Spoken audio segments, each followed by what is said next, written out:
Welcome to the Better Eye Health podcast with Damon P. Miller II, MD.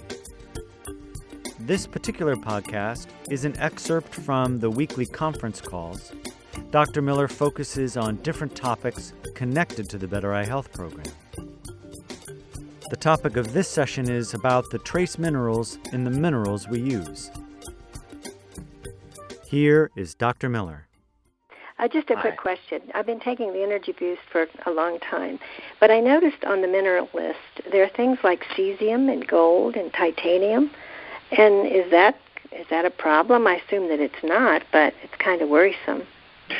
No, that's a good question.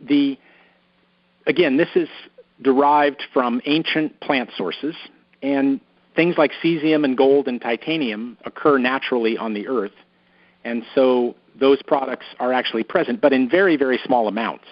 And when I say very small amounts, if you were to do an assay of the potatoes in the grocery store you go to, they would also have equal amounts of cesium and gold and titanium and all the other things that are on that label. Okay. So they're present, but they're present in sort of the same proportions that you find them anywhere you go on the planet. They're present in the same proportions or less than what you'd find in all of the foods you eat that are grown in the dirt. So, but they are required to list what is in there, and so they list those things. But there's nothing to be worried about with those. Okay, thanks. Yes. In California, there's a law, Proposition 67 or 53 or something, I forget what it is. But it was a law that was passed that says if you know for a fact that that the building you're in or the product you're selling has something that's been defined as toxic, you're required to put a label on the product. But the law, when it was created, had a perverse element to it. And that perverse element was that they made special rules for herbs and supplements. So for herbs and supplements, they said if what you're selling has any amount at all of something thought to be toxic, like lead, then you have to put a special warning on it. And the reason I call that perverse is what I was just saying to Gloria.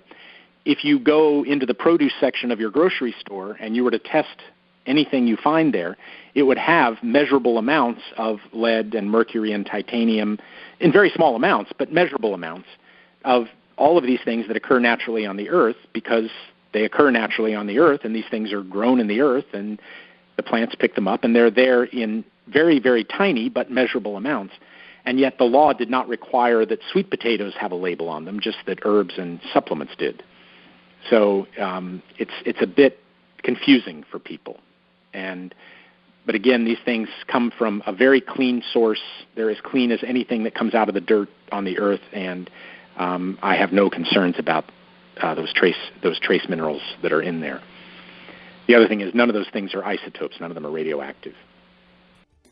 Tune in for more podcasts and other presentations. Go to www.bettereyehealth.com. There is hope for sight.